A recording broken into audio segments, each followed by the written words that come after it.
Good afternoon, sir. Good afternoon, sir. Sir, good afternoon. Sir, Good afternoon. Good afternoon बच्चों, afternoon. कैसे हैं sir, आप सभी?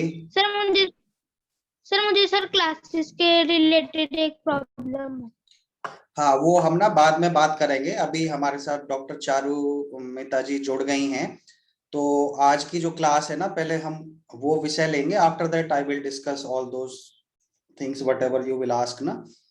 तो आप सभी को जैसा कि पोस्टर भेजा गया है, जैसा कि आपको मैसेज में लिंक भेजा था कि आज जो हमारे साथ विशिष्ट पर्सनैलिटी हैं वो डॉक्टर चारू मेहता शेखर जी हैं। उन्होंने बीडीएस की पढ़ाई की है और वो बहुत ही मेरिटोरियस स्टूडेंट रही हैं अपने समय की। तो आप सभी बच्चों को उनसे कई सारी चीजें सीखने को मिलेंगी, क्योंकि उन्होंने बीडीएस की पढ़ाई की है। उसके बाद उन्होंने अपने मेडन अटेम्प्ट में पहला प्रयास पीसीएस में किया और उसमें उनकी 13वीं रैंक आई। उन्होंने यूपीएससी का एग्जाम भी दिया, यूपीएससी में भी उन्होंने मेंस क्लियर किया और उन्होंने पीसीएस में असिस्टेंट कमिश्नर के नाते अपनी सेवाएं देना शुरू किया और पूरे पंजाब में कई सारे शहरों में एसडीएम के नाते उन्होंने सेवाएं दी हैं। और वर्तमान में वो मोगा जो जिला है, कई सारे बच्चे मोगा से भी होंगे, उस मोगा में एसडीएम के नाते अपना दायित्व निभा रही हैं पंजाब सरकार में। तो जो डॉक्टर चारू मेहता जी हैं वो मेरिटोरियस भी हैं और उनको एक वास्ट एक्सपीरियंस है एडमिनिस्ट्रेशन का, मैनेजमेंट का, लीडरशिप क्वालिटीज। तो ऐसी ढेर सारी चीजें हैं, आप सभी बच्चों को उनसे सीखने को मिलेंगी। तो जैसा आप सभी जो दूसरे अतिथि भी पहले आए हैं, उनकी जो क्लासेस होती हैं, उनका जो इंटरेक्टिव टॉक होता है, उसमें आप जैसे बिहेव करते हैं, क्योंकि आप पूरे पंजाब से सेलेक्ट होके आए हैं, तो इसी तरह से बड़े ध्यान से आप सभी उनसे इंटरेक्ट करेंगे, उनकी बातें सुनेंगे और जैसे ही उनकी बातें खत्म हो जाएंगी तो आप उनसे क्वेश्चंस भी पूछ सकते हैं। इन बिटवीन भी जैसा भी वो आपको देन एंड देयर गाइड करती रहेंगी कि क्वेश्चंस इन बिटवीन पूछने हैं या at the end of the talk पूछने हैं। तो इन सभी शब्दों के साथ मैं डॉक्टर चारू मेहता जी को इस मोटिवेशनल टॉक में स्वागत करता हूं और आपसे आग्रह करता हूं कि आप जो यहाँ पे बच्चे उपस्थित हैं उनको अपने अनुभव से उनको मार्गदर्शन प्रदान करें और जो भी आप मतलब कि उनको अच्छी चीजें डिस्कस करेंगे तो वो कहीं ना कहीं उनके जीवन में उपयोगी होंगी। तो मैं ज्यादा समय ना लेते हुए डॉक्टर चारू मेहता जी से आग्रह करूंगा कि वो अपना वक्तव्य शुरू कर सकती हैं।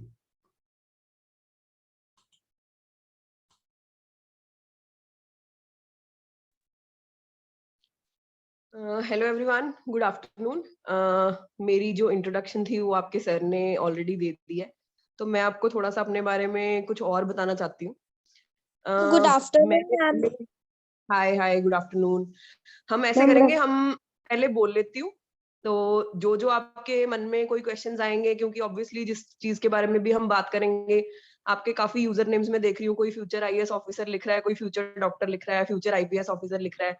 ये सारी चीजें जो है इनके थ्रू मैं जा चुकी हूँ, क्योंकि मैंने पहले बीडीएस की है, जो एक तरह से डॉक्टरी की पढ़ाई होती है। डेंटिस्ट हूँ मैं बाय प्रोफेशन। उसके बाद मैंने पीसीएस भी दिया, आईएएस भी दिया है। पीसीएस जो है वो पंजाब सिविल सर्विसेज होता है जिसमें मैं प्रेजेंटली अभी काम कर रही हूँ। आईएएस यूपीएससी के थ्रू, जिसमें आप आईपीएस ऑफिसर, आईएएस ऑफिसर वगैरह जो भी लोग बनना चाहते हैं उनको यूपीएससी का एग्जाम देना पड़ता है। तो ये सब मैंने दिया हुआ है। तो जिसके जिसके जो क्वेश्चंस होंगे हम इस सेशन के एंड पे जो है वो जरूर लेंगे। तो सबसे पहले मैं अपने बारे में ये बताना चाहती हूँ कि 10th के अंदर जैसे कह लो कि जब एक टाइम आता है जब आपको अपने सब्जेक्ट्स चूज करने होते हैं कि आप आगे क्या करना चाहते हो, क्योंकि आपके अभी शायद थोड़ा एजुकेशन सिस्टम चेंज हो गया है, तो आपको वो सब्जेक्ट्स पहले चूज करने पड़ते हैं। तो उन सब्जेक्ट्स की चॉइस जो है वो यूजली क्या होता है कि हम लोग अपने पेरेंट्स पे छोड़ देते हैं, या फिर कभी कभी ऐसा होता है कि कोई हमारे साथ का बच्चा है जिसका इंटरेस्ट किसी चीज में है, तो वो ले रहा होता है, तो हमें लगता है अच्छा ये बड़ा अच्छा ट्रेंड है, हम इसके पीछे जाएंगे। या फिर कभी हम न्यूज़पेपर में या टीवी में देखते हैं कि अच्छा वो ये कर रहा है तो मैं उसके पीछे जाऊंगा या जाऊंगी। लेकिन ये बहुत ज्यादा जिसको कहते हैं कि गलत अप्रोच है। इसमें हमेशा अपना खुद का जितना आपका इंटरेस्ट है वो देखना चाहिए। और मैं आपको एक्सपीरियंस से बता रही हूँ कि मैंने भी ऐसे ही किया था, क्योंकि हम जैसे कह लो कि एक बहुत छोटे शहर को बिलोंग करते हैं, तो छोटे शहर में यूजुअली क्या होता है कि एक या दो ऑप्शंस ही होती हैं, सारे बच्चे जो है वो एक या दो ऑप्शंस के पीछे ही भागते हैं। तो हमारे टाइम पे क्या होता था, जब मैंने 10th की, तो उस टाइम पे मेडिकल और नॉन मेडिकल का बहुत ट्रेंड था। तो हमें ऐसे लगता था कि अगर हम मेडिकल या नॉन मेडिकल नहीं लेंगे तो शायद हमें लोग नालायक कंसिडर करेंगे, और ऐसा होता भी था। लेकिन उस टाइम पे हमने ये नहीं सोचा, या कह लो कि हमें कोई बताने वाला नहीं था, कि हमेशा अपनी जिस तरफ आपका इंटरेस्ट हो, आपको लगता है कि ये मैं कर सकता हूँ या ये मैं कर सकती हूँ, मेरे लिए ये इजी है या मेरा इंटरेस्ट इस चीज में है, वो सब्जेक्ट जो है वो आपको चूज करना चाहिए। रही बात मेरी, ट्रेंड था मेडिकल चूज करना है या नॉन मेडिकल चूज करना है। मैथ्स से काफी बच्चे, कह लो कि 50% से ऊपर बच्चे डरते हैं, तो मैं भी मैथ्स से डरती थी। तो मैंने मैथ्स छोड़ के फिर मेडिकल ले लिया। मैंने कहा अब नॉन मेडिकल में तो मैथ्स चाहिए होगा, मैथ्स हमें आता नहीं है, तो हमने मेडिकल ले लिया। चलो टचवुड, पेरेंट्स की गाइडेंस अच्छी थी। मेरे खुद के फादर जो है वो बॉटनी के टीचर हैं, उनके कलीग्स जो है वो काफी अच्छे थे, उन्होंने हमें पढ़ाया लिखाया। उस तरह से हम किसी तरह से पार करके, और मुझे जो हमने पीएमटी दी थी, जिसको आप नीट बोलते हो या पंजाब पीपीएमटी बोलते हो, पंजाब पीएमटी, वो देके और मेरी बीडीएस में सिलेक्शन हो गई। फिर बीडीएस करते करते, क्योंकि तो खुद तो सब्जेक्ट चूज नहीं किया था मेडिकल, तो ऑब्वियसली दिमाग में एक बार तो आता ही है कि यार कहाँ फंस गए। चलो मेडिकल ले लिया, बीडीएस कर ली किसी तरह से पूरी। उसके बाद दिमाग में आया कि ये चीज वो है जो मैं नहीं चाहती थी, वो है जो मैंने शायद किसी ट्रेंड के पीछे पड़ के या किसी और बच्चे का देख के, कि मेरे साथ कोई बच्चे हैं उन्होंने मेडिकल ले लिया तो मैंने उनको देख के मेडिकल ले लिया, कर भी लिया, ग्रेजुएशन भी कर ली। उसके बाद सोचा कि नहीं, अब मुझे अपनी चीज करनी है। क्योंकि एक बात हमेशा अपने अंदर गांठ बांध लो कि अगर अपने इंटरेस्ट वाली चीज या अपनी खुशी वाली चीज हम नहीं करेंगे तो सारी उम्र हम ट्रैप्ड फील करेंगे। सारी उम्र आपको ऐसे लगेगा कि मैं ऐसी चीज कर रहा हूँ जिसके अंदर मेरा कोई इंटरेस्ट नहीं है, और मैं बस, जैसे जिसको बोलते हैं ना कि लाइफ जिए जा रहे हैं, बस दिन निकल रहे हैं। इस तरह की चीज बच्चों कभी नहीं करनी। हमेशा अपनी इंटरेस्ट का सब्जेक्ट चूज करके किसी के पीछे लगे बिना कंसल्टेशन जरूर करो। जैसे आज मैं अगर आपसे बात कर रही हूँ, हो सकता है कुछ और लोग आपसे बात करेंगे, उनके साथ कंसल्ट जरूर करो कि क्या सब्जेक्ट लें क्या नहीं, लेकिन अल्टीमेटली डिसीजन आपका खुद का होना चाहिए। फादर मदर अच्छा गाइड करते हैं, लेकिन कभी कभी फादर मदर को नहीं पता होता कि आप किस में इंटरेस्ट ज्यादा रखते हैं। रिलेटिव्स, फ्रेंड्स काफी होते हैं, आपको बताने वाले बहुत होंगे, लेकिन अल्टीमेटली आपने करना वही है जो आपका इंटरेस्ट बोल रहा है, जो आपका दिमाग बोल रहा है, जो आपको इजी लग रहा है, और जो आपको लगता है कि मैं आगे जाके इसको कंटिन्यू कर सकता हूँ या कर सकती हूँ। तो बीडीएस करके उसके बाद मैंने सोचा कि अब इसके अंदर मैं अपना करियर तो नहीं बनाऊंगी, क्योंकि इंटरेस्ट वाली चीज नहीं थी। मुझे शुरू से इंटरेस्ट रहा है मेरे फादर और मदर की वजह से, क्योंकि हम न्यूज़पेपर्स बहुत पढ़ते थे। वो हमें कहते थे कि आप न्यूज़पेपर्स पढ़ो, जनरल नॉलेज जो है वो हम हमारे फादर ने छोटे हम जब थे तो हमारे साथ एक गेम खेलते थे, हम उसको क्वेश्चन बोलते थे। तो उसमें वो हमसे क्वेश्चंस पूछते थे, वो हमेशा जनरल नॉलेज के क्वेश्चंस होते थे। तो उससे हमारा इंटरेस्ट जो है वो इस तरफ ज्यादा था। उसके बाद मेरी एक टीचर थी जिनके पास मैं गई जब मेरी बीडीएस खत्म हुई। तो जैसे हम हर एक टीचर को बाय बोलने जाते हैं, थैंक यू बोलने जाते हैं, तो उन्होंने मुझसे पूछा कि आप आगे क्या करोगे। तो मैं कंफ्यूज थी उस टाइम पे। मैंने कहा मैम पता नहीं, शायद एमबीए कर लूं, शायद एमडीएस कर लूं। एमडीएस बीडीएस के बाद होती है जो पोस्ट ग्रेजुएशन होती है। लेकिन फिर उन्होंने कहा कि ये करके क्या करोगे तुम, कहते तुम सिविल सर्विसेज में जाओ।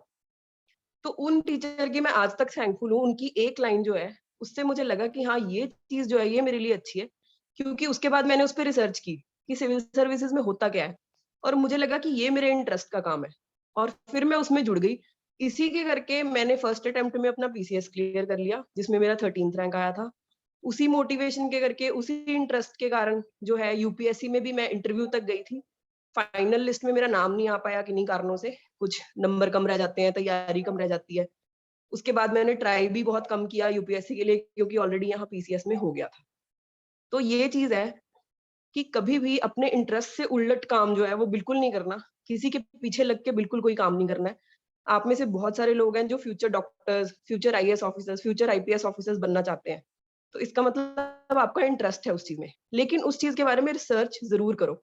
देखो कि जो उसकी वर्क प्रोफाइल है, जो वो काम करते हैं आईएएस ऑफिसर, जो आईपीएस ऑफिसर काम कर रहा है या जो डॉक्टर काम कर रहा है, वो एक्चुअल में आप अपने आप को करते देख सकते हो आज से 4-5 साल बाद, या आज से 6 साल बाद, 7 साल बाद। तो ये चीज जो है वो हमेशा जरूर आपने जो है रिसर्च करनी है हर चीज के बारे में, कि हम ये काम जो है वो ट्रेंड के पीछे लग के तो नहीं कर रहे, कि आज एक ट्रेंड आ गया कि सारे लोग आईएएस आईपीएस बन रहे हैं, यार हम भी बनते हैं। लेकिन क्या वो ट्रेंड जो है वो आपके इंटरेस्ट का है? हो सकता है आज आपको वो ट्रेंड बहुत अच्छा लग रहा है, कल को जाके आपको लगे कि नहीं यार ये तो मैं गलत फंस गया या फंस गई, तो फिर वो बहुत प्रॉब्लम हो जाती है। इसलिए हर चीज के बारे में रिसर्च जरूर करो। अब आगे आती है कि हम एक बार हमें पता लग गया कि हमारा गोल क्या है, आपने अपना गोल सेट कर लिया, अब उसके लिए आगे हम काम कैसे करें? सबसे पहली फॉरमोस्ट और सबसे बड़ी बात है कंसिस्टेंसी। कंसिस्टेंसी मतलब रोज अपने गोल की तरफ काम करना। ये नहीं है कि आज आप 4 घंटे पढ़ लिए, उसके बाद आप 4 दिन पढ़ोगे ही नहीं, कि मैं तो एक दिन 4 घंटे पढ़ लिया, अब मेरे 4 दिन छुट्टी। चाहे एक दिन का 1 घंटा लगाओ, एक दिन के 2 घंटे लगाओ, एक दिन का आधा घंटा लगाओ, लेकिन कंसिस्टेंसी बहुत जरूरी है। अपना टारगेट सेट करो कि आज के दिन में मैंने ये करना है, वो करके उसके बाद रिवीजन करो उसके बाद 1 हफ्ते बाद जो आपने 1 हफ्ते में काम किया उसको रिवाइज करो। मतलब अपने गोल की तरफ इतना फोकस्ड रहना है कि कंसिस्टेंसी रहे आपकी, आप एक दिन भी छोड़ो नहीं। लेकिन इसका मतलब ये नहीं है कि हम पूरी तरह से अपने आप को उसी के अंदर डाल देंगे। अपनी रिक्रिएशन भी करनी है, आपने अपनी एंटरटेनमेंट भी करनी है, आपने ब्रेक भी लेनी है, आपने हर चीज करनी है। जब आप लगातार एक ही चीज करते रहोगे, पढ़ते ही रहोगे, आप थकोगे तो आपका माइंड जो है वो बाद में चीजें ग्रास्प करना बंद कर देता है थोड़ी देर बाद। तो उसके लिए आपको ब्रेक्स भी बहुत जरूरी है। तो हमेशा बच्चों ये चीज याद रखनी है कि जो लोग, जैसे मैं हूं, मैं आपके साथ बात कर रही हूँ, शायद कुछ लोग आपके साथ और बात करने आएंगे। कुछ लोग कहते हैं कि हम 18 घंटे पढ़ते थे, हम 14 घंटे पढ़ते थे, हम 20 घंटे पढ़ते थे। ऐसा कुछ नहीं है। दिन में 4 से 5 घंटे बहुत होते हैं, वो भी जब जब आपके एग्जाम्स नजदीक आ रहे हो। जैसे अगर आपने आज आप 6th में हो, 7th में हो, 9th 10th 11th में हो, तो अभी आपको अपने करियर की तरफ फोकस करना है कि आप ग्रेजुएशन में क्या करोगे। ग्रेजुएशन के बाद आप इन एग्जाम्स के अंदर बैठ पाओगे, उसके बाद आपने इन एग्जाम्स के ऊपर फोकस करना है कि 4-4 5-5 घंटे पढ़ोगे, एंड दैट्स इट। इसमें ऐसे नहीं करना कि 18 घंटे, जो लोग कहते हैं ना कि हम 18 घंटे पढ़ते थे, वो 18 घंटे में से उनकी जो बेसिक आउटपुट होती है, एफिशिएंसी होती है, वो वही 4-5 घंटे की होती है। 18 घंटे किताब लेके बैठना बहुत ईजी है, मैं भी बैठ जाऊंगी, आप भी बैठ जाओगे। लेकिन 18 घंटे में से आपने 18 के 18 घंटे ग्रास्प किए या नहीं किए, वो चीज देखनी बहुत जरूरी है कि हमने इन 18 घंटों में से कितने घंटों का यूज किया। तो कभी भी घंटों के पीछे नहीं भागना। 18 घंटे पढ़ती हूँ मैं, 20 घंटे पढ़ता हूँ मैंने इतना लिख लिया, मैंने उतना लिख लिया, उस चीज के पीछे कभी नहीं भागना। मैं आपको एक एग्जांपल देती हूँ। हम लोग 10th में थे, तो हमारे स्कूल में आज तक 95% मार्क्स किसी के नहीं आए थे। तो हमारे जो प्रिंसिपल थे, उन्होंने एक टारगेट रखा कि इस बार जो है वो कोई ना कोई बच्चा जो है वो 95% मार्क्स जरूर लेगा, और हम देखेंगे कि कौन लेगा। तो क्या होता था कि जो इंटेलिजेंट बच्चे थे, उनका उन्होंने एक अलग बैच बना दिया, उनको अलग से पढ़ाने लग गए। वो बच्चे अपने आप को ऐसे समझने लग गए कि हम तो बहुत इंटेलिजेंट है, हमारे तो आए हुए हैं बस 95%। तो अलग बच्चों को बिठा के उनको अलग से नोट्स देते थे। हमारे जैसे जो थे थोड़े ठीक ठाक बच्चे, एवरेज बच्चे, हम लोग देखते थे कि यार ये एक्स्ट्रा क्या पढ़ा रहे हैं इनको, हमें बड़ा डिमोटिवेटेड फील होता था। लेकिन उस डिमोटिवेशन से हमने मोटिवेशन ली। मेरे साथ मेरी एक फ्रेंड बैठती थी, उसने बोला कि चारू, मुझे बुलाते हैं ये, तो उसने मुझे बोला कि चारू, हमने इन लोगों को पीछे हटाना है, पीछे निकालना है, चाहे जो मर्जी हो जाए। उसके बाद हमने उस डिमोटिवेशन से इतनी मोटिवेशन ली कि मेरे जो थे वो पूरे स्कूल में से 95% मार्क्स आए थे, सिर्फ मेरे। मैंने टॉप किया था, और वो जो मेरी फ्रेंड थी उसके 93 समथिंग थे, उसने भी मतलब चौथे या 5वें नंबर पे वो भी थी। तो इस चीज से आप अंदाजा लगा लो कि जिनको 18 घंटे, जो वो कहते थे कि हम 18 घंटे पढ़ रहे हैं, हम कुछ अलग ही पढ़ रहे हैं, और हम जो है वो पता नहीं कितना लिखते हैं, उनका क्या बना और हमारा क्या हुआ। तो उस डीमोटिवेशन से इतनी हमने ज्यादा मोटिवेशन ले ली। ये एक एग्जाम्पल है आप सबके लिए कि अगर कोई बहुत ज्यादा कह रहा है आपको, वो कई कई बार होता है वो डिमोटिवेटर्स भी होते हैं। वो आप लोगों का दिमाग जो है वो थोड़ा चकराने की कोशिश करते हैं कि हम इनको अगर ऐसे बोलेंगे कि हम तो 18 घंटे पढ़ते हैं तो इन लोगों को टेंशन हो जाएगी, और हम में से कुछ लोग वो टेंशन लेते भी हैं मेरे साथ बहुत सारे दोस्त हैं मेरे जो ये टेंशन लेते थे। तो इसलिए इन चीजों के पीछे कभी नहीं भागना। बात अल्टीमेटली वही आती है जो मैंने सबसे पहले बोली थी, कभी किसी के पीछे नहीं भागना, खुद का देखो। आपका कंपटीशन अपने खुद से है। अगर आपने कल 20 में से 15 नंबर लिए हैं तो आपको आज 20 में से 18 नंबर लेने हैं। You are your own competition, कोई और आपका कंपटीशन नहीं है। भगवान ने सबको एक जैसा दिमाग दे के भेजा है, हम लोग उसको यूज जो है वो डिफरेंट डिफरेंट तरीके से करते हैं, ठीक है। तो इसलिए हर कोई अपना दिमाग डिफरेंट तरीके से यूज करता है, किसी के पीछे नहीं भागना। आपने खुद अपनी जो वे है वो चूज करनी है, अपना फोकस, अपना गोल। अगर आप अपने गोल के पीछे भागते रहोगे ना, तो आपको साइड पे कुछ नहीं दिखेगा और अल्टीमेटली आप उस गोल तक पहुंच जाओगे। हम जब यूपीएससी पीसीएस की तैयारी कर रहे थे, जो सिविल सर्विसेज होती हैं, अच्छा अब आप में से कई लोग होंगे जो शायद बनना चाहते हैं लेकिन उनको पता ही नहीं है कि इसमें आगे होता क्या है। डॉक्टर्स जो बनना चाहते हैं उनको तो पता है कि डॉक्टर जो है वो पेशेंट का इलाज करते हैं, लेकिन जो आईपीएस आईएएस ऑफिसर बनना चाहते हैं या मेरी तरह पीसीएस ऑफिसर बनना चाहते हैं, वो क्या करते हैं अपनी लाइफ में, उनको क्या क्या मिलता है, उस चीज से भी काफी मोटिवेशन आती है। जैसे आप लगा लो कि मैं पीसीएस ऑफिसर हूँ, सब डिविजनल मजिस्ट्रेट मेरा रैंक है, तो जो डिस्ट्रिक्ट होता है ना, एक जिला होता है जिसमें आप रहते हो, जैसे कोई मोगा में रहता होगा, कोई फरीदकोट में रहता होगा, हमारे पास जिले हैं। तो हमारे पंजाब में 23 जिले हैं, डिस्ट्रिक्ट्स हैं। वो सारे डिस्ट्रिक्ट्स जो हैं वो कुछ कुछ सब डिविजन में बटे हुए हैं, क्योंकि एक डिस्ट्रिक्ट को एक ही बंदे का चलाना बड़ा मुश्किल हो जाता है, तो वो उसको पार्ट्स में बांट देते हैं। उन पार्ट्स को हम सब डिविजन बोलते हैं। तो हर सब डिविजन को जो चलाता है, एरिया होता है बहुत बड़ा, उसको जो चलाता है उसको सब डिविजनल मजिस्ट्रेट बोलते हैं, जो कि मैं हूँ। इस वक्त मैं मोगा डिस्ट्रिक्ट की धर्मकोट सब डिविजन है, मोगा डिस्ट्रिक्ट में 4 सब डिविजन है, उसमें हूँ मैं, उसमें से एक में धर्मकोट में मैं सब डिविजनल मजिस्ट्रेट हूँ। और उस सब डिविजन में जितने गांव हैं, जितने शहर है, उन सबका जो कह लो कि एक एडमिनिस्ट्रेशन है जो कुछ भी under the sun law and order है, कोई केसेस है, सब कुछ वो मैंने देखने होते हैं। तो ये काम होता है एक एडमिनिस्ट्रेटर का। तो एडमिनिस्ट्रेटर होते हैं वो डिफरेंट डिफरेंट लेवल्स पे चले जाते हैं। जैसे अब मैं एसडीएम हूँ, इसके बाद शायद मैं डीसी लग जाऊंगी, तो फिर मेरे पास एक पूरे जिले का जो है वो कार्यभार होगा।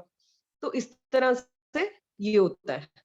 और हमें अब पर्क्स क्या क्या मिलते हैं, ये सुन के बच्चों को जो है वो अच्छा लगेगा कि हमें गवर्नमेंट की तरफ से हाउस मिलता है, हमें गवर्नमेंट की तरफ से कार मिलती है, 7 सीटर कार होती है, हमें गवर्नमेंट की तरफ से ड्राइवर मिलते हैं, हमें गनमैन मिलते हैं जिनको आप पर्सनल सिक्योरिटी ऑफिसर बोलते हो, ठीक है। उसके अलावा हमारे जो सिविल हॉस्पिटल्स और ये सब सरकारी चीजें होती हैं, ये हमें ऑलमोस्ट सब फ्री होती हैं, हमें कोई भी पैसा नहीं देना पड़ता इन चीजों का।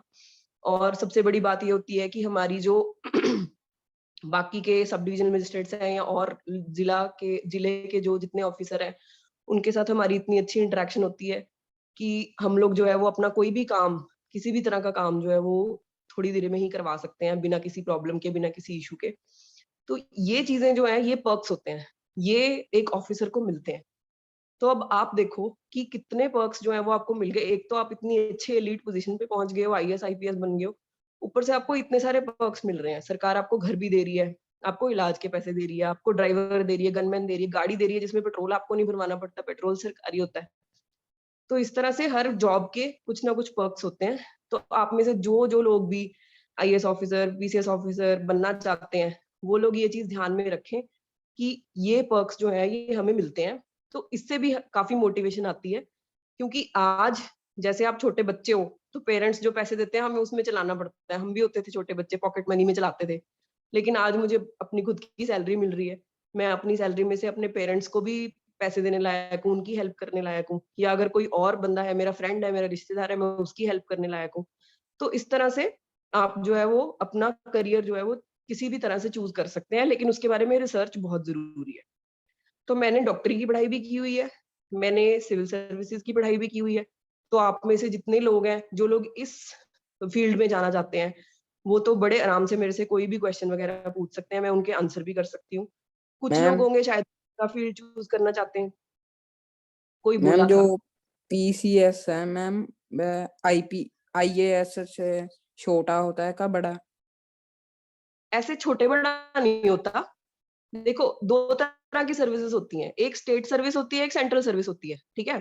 स्टेट सर्विस जो आईएएस है ना, जब वो आईएएस बन जाते हैं तो सिर्फ एक डिफरेंट एग्जाम दे के आते हैं। तो जब वो आईएएस बन जाते हैं तो क्या होता है कि वो लगते फिर सब डिविजनल मजिस्ट्रेट ही है सबसे पहले, हमारी तरह बिल्कुल।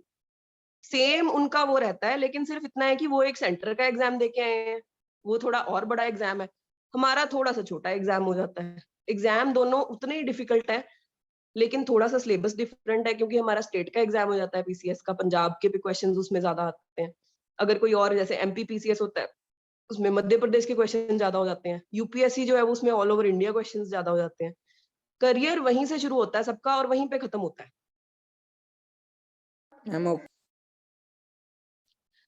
फिर उसके बाद एक और बात आती है कि अगर हमने कुछ भी बनना है, हमने डॉक्टर बनना है, हमने आईएएस ऑफिसर बनना है, हमने बैंक जैसे पीओज होते हैं वो भी होते हैं, मतलब बहुत सारे इतने सारे जिसको कह लो कि अपॉर्चुनिटीज हैं, जॉब अपॉर्चुनिटीज हैं, प्रोफेशनल अपॉर्चुनिटीज हैं, कि हम ये ना सोचें कि हमें बस सबसे बड़ा ही बनना है।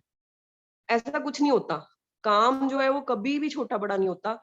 हम एज ऑफिसर, मैं बहुत बड़ी ऑफिसर हूँ, लेकिन मैंने काम किससे करवाना है? काम तो मेरे जो साथ के ऑफिसर्स होंगे, जो मुझसे जूनियर रैंक्स पे हैं, जैसे मेरे तहसीलदार है, मेरे नायब तहसीलदार है, इवन और ऑफिसर्स भी हैं, या इवन जो ऑफिसर रैंक पे नहीं भी हैं, वो भी कर्मचारी, काम तो उन्हीं से लेना है मैंने। इसलिए कोई भी काम जो है वो छोटा बड़ा कभी नहीं होता। अगर आपको लगता है कि मैं तो सीधा ही छलांग मार के यही बनना है मैंने, देखिए ये चीज होती है कि कैलिबर की बात है, ठीक है। कई लोग होते हैं, ये देखो भगवान करे कि जो चीज आपने सोची हुई है अपने बारे में कि आपने डॉक्टर बनना है, आपने कुछ ऑफिसर बनना है, तो आप वो बनो। मेरी तरफ से सबके लिए यही बेस्ट विशेष है कि वो जो जो चाहते हैं बनना वो बने। लेकिन कई बार होता है कि लक साथ नहीं देता, या कई बार होता है कि हमारे गाइडेंस ठीक ठीक से नहीं मिल पाती हमको, या कई बार होता है कि हमारे घर का माहौल ऐसा नहीं होता, तो हमें लगता है कि हम छोटे एग्जाम्स क्यों दें, हम लोग तो बड़ा ही एग्जाम देंगे। उस बड़े एग्जाम के चक्कर में हम छोटी छोटी अपॉर्चुनिटीज जो है वो लूज करते जाते हैं। बैंक के एग्जाम्स होते हैं, एसएससी के एग्जाम्स होते हैं, कितनी तरह के इनकम टैक्स के छोटे एग्जाम्स होते हैं, हम उनको इसलिए नजरअंदाज कर देते हैं क्योंकि हमें लगता है कि हम तो कुछ बड़ा ही बनेंगे। लेकिन बड़ा बनने के चक्कर में हम जो वो छोटी छोटी चीजें होती हैं, अपॉर्चुनिटीज होती हैं, जिसको पकड़ के हम शायद और बड़े बन सकते हैं, वो हम छोड़ देते हैं। मेरे साथ इतने लोग हैं जिन्होंने पहले पीसीएस करी, पीसीएस में भी वो पूरे ऑफिसर जैसे हम हैं, हम टॉप के ऑफिसर्स हैं पीसीएस में, हमसे नीचे भी होते हैं, वो नीचे के बने और उसके बाद उन्होंने आईएएस का एग्जाम दे दिया और वो आईएएस बन गए। लेकिन उन्होंने क्या किया, उन्होंने पहले छोटी अपॉर्चुनिटी ग्रैब की, उन्होंने पहले देखा कि हम पहले कुछ बनेंगे, उसके बाद जब हमारा फ्यूचर सिक्योर हो जाएगा, देखिए आप एक बार कुछ बन जाते हैं, आप एक बार सैलरी ड्रॉ करने लग जाते हो, तो आपका फ्यूचर सिक्योर हो गया। उसके बाद आप छुट्टी लेके, या वैसे अगर आपको लगता है कि आपके पास बहुत टाइम है, तो आप पढ़ाई करके और ऊंचे ऑफिसर बन सकते हो। लेकिन कभी भी ऐसे नहीं करना कि अगर मुझे आईएएस बनना तो मैं बैठा बैठा बस आईएएस के 4-5 अटेम्प्ट दे दूंगा। भगवान ना करे अगर हमारा 5वें 6वें अटेम्प्ट में भी नहीं हुआ, जो हमारा लास्ट अटेम्प्ट होता है, फिर हम क्या करेंगे? फिर तो हमारे पास कुछ भी नहीं बचा। ये डिस्करेज होने वाली बात नहीं है, लेकिन ये एक रियलिटी है लाइफ की। जैसे ग्रेजुएशन में मैं आपको बताया कि मैंने बीडीएस की, तो बाय चांस अगर मेरा पीसीएस नहीं होता, अगर मेरा आईएएस नहीं होता, मैंने 6 अटेम्प्ट दे दिए, कुछ नहीं हुआ, मैं फेल हो गई उस चीज में, या मैं नहीं कर पाई किसी कारण से, तो एटलीस्ट मेरे पास बीडीएस है, मैं वापस वहां जाके अपनी प्रैक्टिस शुरू कर सकती हूँ। मैं बीडीएस के बाद एमबीए एमडीएस करके जो है वो अपना करियर जो है वो आगे उसमें बना सकती हूँ। तो इसलिए मेरे पास फॉल बैक करने के लिए, यानी कि मेरे पास पीछे जाने के लिए कुछ है।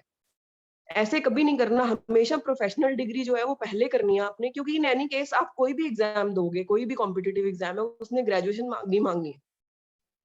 आप या एमबीबीएस करोगे, या बीडीएस करोगे, या बीए करोगे, बीएससी करोगे, जो भी करोगे, उसके बाद ही बीटेक करोगे, जो नॉन मेडिकल वाले हैं, उसके बाद ही आप जो है वो कॉम्पिटिटिव एग्जाम दे सकते हो। तो इसलिए अपनी जो ग्रेजुएशन है वो इस तरह से चूज करनी है कि आप इस तरह की प्रोफेशनल डिग्री आपके पास हो कि अगर बाय चांस भगवान ना करे किसी भी कारण से आपका कुछ क्लियर नहीं हो पाता कॉम्पिटिटिव एग्जाम, तो आप जो है वो कॉम्पिटिटिव एग्जाम के बाद, उसकी अटेम्प्ट्स देने के बाद, आप किसी कोई और चीज, कोई आपके पास जो प्रोफेशनल डिग्री है उसके पास वापस जा सको। अगर आप एमबीबीएस हो, मेरे साथ बहुत सारे फ्रेंड्स हैं जो एमबीबीएस हैं, बीडीएस भी बहुत सारे फ्रेंड्स हैं, बीटेक भी बहुत सारे फ्रेंड्स हैं, तो इनकेस अगर उनकी ना होती यहाँ पे, तो वो अपने वापस अपने प्रोफेशनल उस पे जाते। लेकिन अगर आपने प्रोफेशनली कुछ किया ही नहीं, अगर आपने सिंपल जो है वो ग्रेजुएशन करके एग्जाम दे दिया और बाय चांस आपका एग्जाम नहीं हुआ, तो फिर आप वापस कहाँ जाओगे? आपके कितने साल बर्बाद हो गए।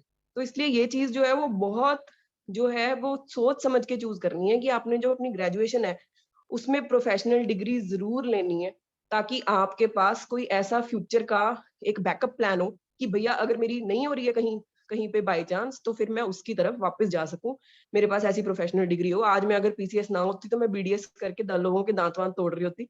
तो इसलिए कोई भी डिग्री आपके पास होनी चाहिए जिसको आप वापस, जिसके पास वापस जा सको, वापस उसमें अपना करियर बना सको। तो ये चीज जो है वो बहुत जरूरी है सारे बच्चों के लिए। एक बहुत ज्यादा इंपॉर्टेंट चीज जो है वो ये है कि हम क्या करते हैं, हम लोग IAS officer, PCS officer, banker, income tax officer, IPS officer, इनके पीछे भागते हैं, लेकिन हम कभी इस चीज के पीछे नहीं भागते कि हमें पहले अच्छा ह्यूमन बीइंग बनना है। जो सबसे बड़ी बात है, सबसे ऊंची बात है, वो है अच्छा ह्यूमन बीइंग बनना। जब आप अच्छे ह्यूमन बीइंग बनोगे तो आपको उस चीज का फल जो है वो जरूर मिलता है। और आप अपने प्रोफेशन में भी अपनी जो अच्छी ह्यूमन, जो आपकी क्वालिटीज हैं, दूसरों की हेल्प करना, काइंडनेस दिखाना, कि वो चीज जो है वो आपकी जरूर यूज होगी, चाहे आप कुछ भी बनो। क्योंकि हम लोग जो बनते हैं हमारी उसमें पब्लिक डीलिंग जरूर होती है। अगर आप कल को एक आईएएस ऑफिसर बनोगे तो आपके पास पब्लिक के लोग आएंगे अपनी प्रॉब्लम्स लेके कि हमें इनका सोल्यूशन दो।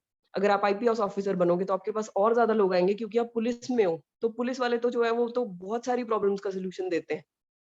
उसके बाद अगर आप डॉक्टर बनोगे, डॉक्टर के पास तो आते ही लोग प्रॉब्लम्स के साथ है, डॉक्टर तो प्रॉब्लम्स ही सॉल्व करता है सबकी। तो ये इस चीज में जो है वो आपकी ह्यूमैनिटी बहुत जरूरी है। पहले हम अच्छे इंसान बनने के पीछे जाएंगे, उसके बाद हम जो है वो डॉक्टर, इंजीनियर, जो भी हमें बनना है वो बनेंगे। क्योंकि जब हम लोगों की प्रॉब्लम सॉल्व करेंगे तभी हमें इंटरनल सेटिस्फेक्शन आएगी। तो इसलिए बच्चों हमेशा अच्छा ह्यूमन बीइंग जो है वो बनना बहुत जरूरी है। इसके अलावा यही चीज जो है वो मैटर करती है कि हमने जो है वो किसी के पीछे लग के या किसी के भी बातों में आके, किसी भी ट्रेंड के पीछे जाके, अब आजकल लोग हैं, रील्स का ट्रेंड चला हुआ है, इंस्टाग्राम पे रील्स बना दी, फेसबुक पे रील्स बना दी, वीडियोस बनाते रहते हैं, हम भी ट्रेंड के पीछे पीछे भागते हैं। ऐसे ट्रेंड्स ज्यादा हार्म नहीं करते, वो हमारा टाइम वेस्ट जरूर करते हैं, बहुत टाइम वेस्ट करते हैं। लेकिन अगर उनको भी एज एंटरटेनमेंट सोर्स, अगर आप 4 घंटे पढ़ रहे हो, आपको 1 घंटे की ब्रेक चाहिए, 2 घंटे की ब्रेक चाहिए, रील्स बना लो, उसमें कोई प्रॉब्लम नहीं है, ठीक है। लेकिन ये है कि हमने किसी के पीछे लग के अपने करियर को ट्रेंड के पीछे नहीं लगाना बिल्कुल। जो आप सारे बच्चे बैठे हो, अगर कोई डॉक्टर बनना चाहता है तो पहले रिसर्च करो कि डॉक्टर बनने में पढ़ाई कितनी होती है, डॉक्टर की पढ़ाई में खर्चा कितना होता है, कहाँ कहाँ से आप कर सकते हो। अब बहुत सारे लोग हैं, जैसे बीडीएस के कॉलेजेस भी खुले हुए हैं, आयुर्वेदिक के कॉलेजेस खुले हुए हैं, नर्सिंग के कॉलेजेस खुले हुए हैं, काफी कॉलेजेस। देखो 100 कॉलेज होते हैं, 100 कॉलेज में से सिर्फ 10 कॉलेज ऐसे हैं जिनको, जो आपको अच्छी पढ़ाई कराएंगे, अच्छा डॉक्टर या अच्छी नर्स, अच्छा इंजीनियर बनाएंगे। बाकी 90 कॉलेजेस बेकार है बिल्कुल। तो इसलिए आप उन कॉलेजेस की रिसर्च करो, देखो कि आप में इतना कैलिबर है कि आप उन कॉलेजेस में पहुंच सकते हो, उनकी फीस हम भर सकते हैं या नहीं भर सकते। हमेशा इस चीज के साथ जो है वो डिसाइड करना चाहिए कि आपको आगे क्या बनना है। ट्रेंड सेटर जो है वो आपको खुद बनना है, अपने खुद के लिए ट्रेंड सेट करो, किसी के पीछे मत भागो जैसे हम भागे थे। मैं तो ये सोचती हूँ कि 5 साल जो मैंने बीडीएस करी है, पहले मैं ये सोचती थी कि मैंने अपना टाइम बर्बाद कर दिया, लेकिन अभी क्या होता है, अभी मुझे पता लग रहा है कि सही है कि मेरे पास एक प्रोफेशनल डिग्री है। अब मैं सोचती हूँ कि अगर कल को मेरा पीसीएस आईएएस क्लियर नहीं होता तो फिर मैं क्या करती, फिर तो मैं बैठी रहती घर पे। इसलिए मेरे पास बीडीएस की डिग्री है, तो अब कभी भी अगर मुझे लगता कि हाँ ठीक है मेरी नहीं हो रही है कहीं सिलेक्शन, तो मैं वापस बीडीएस की डिग्री में एमडीएस की डिग्री करके अपना डॉक्टर बन जाती, अपना प्रैक्टिस करती डेंटिस्ट्री की। तो ये चीज है सारे बच्चों के लिए, ये बहुत इंपॉर्टेंट है कि हम जो है वो ट्रेंड सेट करें, ना कि किसी के पीछे भागें जो अपना ट्रेंड सेट कर रहा है। जिसके हम पीछे भाग रहे हैं वो तो अपना खुद का इंटरेस्ट परस्यू कर रहा है, वो अपना खुद का इंटरेस्ट लगा रहा है, लेकिन हम उसके इंटरेस्ट के साथ मैच थोड़ी करते हैं। अब कल को हम शॉपिंग करने जाएंगे तो हमारी फ्रेंड ने जो टोपी खरीदी या हमारी फ्रेंड ने जो मफलर खरीदा, क्या जरूरी है हमें वही पसंद आए? जब हम कपड़े अपनी मर्जी से खरीदते हैं तो फिर करियर तो बहुत बड़ी बात है, वो क्यों नहीं हम अपनी मर्जी से करते? ये ट्रेंड खत्म करना है। पेरेंट्स की कंसल्टेशन जरूर लो, रिलेटिव्स जो आपके पढ़े लिखे हैं, जैसे कोई कहीं ऑफिसर होगा या कोई कहीं अच्छी पोस्ट पे लगा होगा, कंसल्ट जरूर करो, लेकिन अल्टीमेटली डिसीजन किसका होना चाहिए? सिर्फ आपका होना चाहिए। आई होप सारे बच्चों को ये चीज जो है वो समझ आ गई है कि Yes, हाँ, yes, ma'am. फ्यूचर है वो मैम हमने खुद ही। हाँ जी।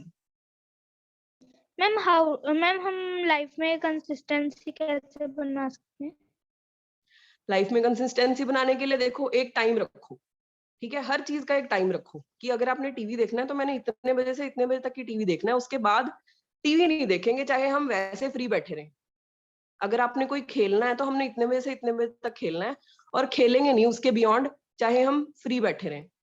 पढ़ना है तो मुझे इतने बजे से इतने बजे तक पढ़ना है, फिर उस पढ़ाई में मैं ना तो टीवी का सोचूंगा, ना मैं खेलने का सोचूंगी, ना मैं कुछ और सोचूंगी। ये होती है कंसिस्टेंसी। देखो डेली कई बार ऐसे होता है कि हमारा पूरा दिन ऐसे ही निकल जाता है, घर पे कोई फंक्शन है, हमारा पूरा दिन निकल गया, अरे यार 1 मिनट भी नहीं पढ़े, तो रात को सोने टाइम आधा घंटा बैठ के एक किताब लेके और पढ़ लो। उससे आपका खुद का जो एक कहते हैं ना कि हैबिट बन जाती है, वो आपकी हैबिट बन जाएगी कंसिस्टेंसी। जरूरी नहीं है कि हम रोज की रोज हम 4-5 घंटे ही पढ़े, रोज की रोज हम 8-9 घंटे ही पढ़े। कंसिस्टेंसी का मतलब होता है कि रोज पढ़ना बस। रोज हमने गोल सेट किया हुआ है, उसकी तरफ हम थोड़ा थोड़ा जरूर बढ़ेंगे, रोज बढ़ेंगे। हो सकता है एक दिन हम 4 आवर्स भी लगा पाए, हो सकता है एक दिन हम 5 आवर्स लगा पाए, लेकिन हो सकता है किसी दिन हमारे 1 आवर ही लगे, लेकिन वो 1 आवर लगना जरूर चाहिए, वो 0 नहीं होना चाहिए। ये होती है कंसिस्टेंसी। मैम हाँ जी। मैम हम ग्रेजुएशन में बीए कर सकते हैं? आप ग्रेजुएशन में बीए कर सकते हो, बिल्कुल कर सकते हो।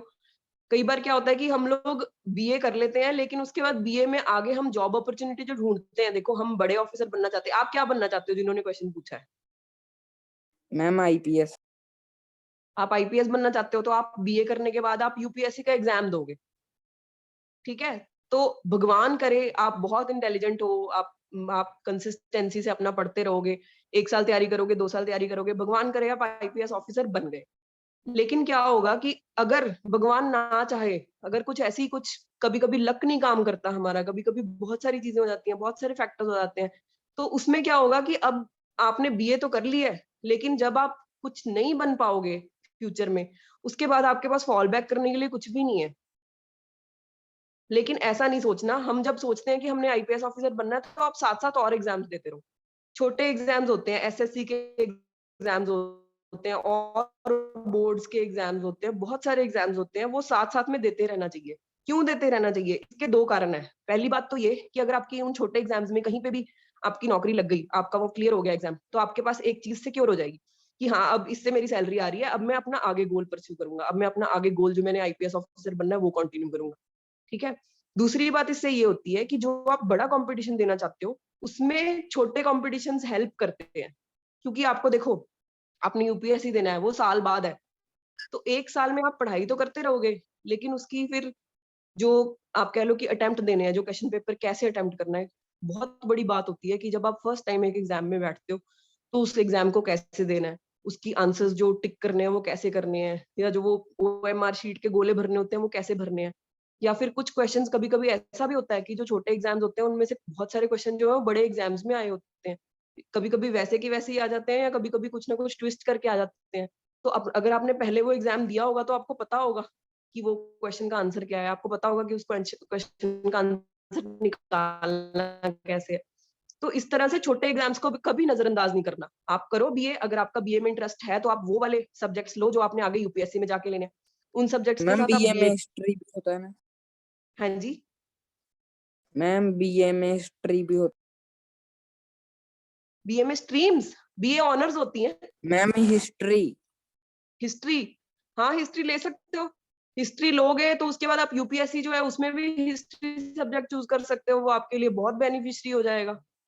ये बहुत बड़ा बेनिफिट होता है। इनफैक्ट हमने जब मेडिकल चूज किया था, तो बीडीएस का कोई भी सब्जेक्ट जो है वो यूपीएससी में नहीं होता, तो हमें क्या करना पड़ा था, हमें स्क्रैच से सब्जेक्ट करना पड़ा था। हमें शुरू से पब्लिक एडमिनिस्ट्रेशन थी, साइकोलॉजी थी मेरे पास, तो मुझे शुरू से 0 से स्टार्ट करना पड़ा था। लेकिन अगर आप बीए में हिस्ट्री लेके उसके बाद यूपीएससी में भी हिस्ट्री ले लेते हो, तो आपको तो बहुत बड़ा एडवांटेज है इस चीज का। मैम हाँ जी। मैम आपने ट्रेनिंग कहाँ ली? मेरी ना चंडीगढ़ से ट्रेनिंग ली थी मैंने, वो भी बड़ी इंटरेस्टिंग स्टोरी है, मैं आपको बताती हूँ। हम जब फर्स्ट टाइम मैं और मेरे फादर गए थे, मेरी ग्रेजुएशन बस कंप्लीट हुई थी, हम लोग गए थे किसी इंस्टीट्यूट में, वो बहुत बड़ा इंस्टीट्यूट था चंडीगढ़ का, सबसे बड़ा। तो हम लोग उनसे पूछने गए कि हमें ऐसे ऐसे करके लेनी है, ट्रेनिंग लेनी है, कोचिंग लेनी है। तो उसने मुझे ये बोला कि आप तो 1.5 साल से पहले अटेम्प्ट ही नहीं दे सकते, क्योंकि उनको वो लोग बच्चों को वो लोग रिटेन, देखो जो लोग पैसे लेते हैं ना इंस्टीट्यूट्स, उनको सबसे अच्छी बात है कि आप उनके साथ ज्यादा से ज्यादा देर तक रहो, क्योंकि उन्होंने तो पैसे लेने हैं, उनके पैसे बनने हैं, जितनी देर आप ज्यादा पढ़ोगे उनके पास उतनी देर वो आपसे पैसे लेंगे। तो उसने पहले तो मुझे बोला कि आप 1.5 साल से पहले अटेम्प्ट ही नहीं दे सकते, आप तो 1.5 साल तैयार हो, उसके बाद आप अपना पहला अटेम्प्ट देना। तो 1.5 साल जो है वो तैयारी करना, वैसे तो अगर मैं शुरू से शुरू कर देती तो हो सकता है मेरे काफी साल हो जाते, लेकिन जब आप एकदम से ग्रेजुएशन में से निकले होते हो और आपको लगता है कि यार अब हम 24-25 साल के हो गए हैं और हमें अपने पेरेंट्स के ऊपर डिपेंड रहना पड़ेगा, तो आप 1.5 साल सोच के आपको थोड़ा सा धक्का लगता है कि 1.5 साल तक अभी भी मैं अपने पेरेंट्स पे ही डिपेंडेंट रहूंगा। तो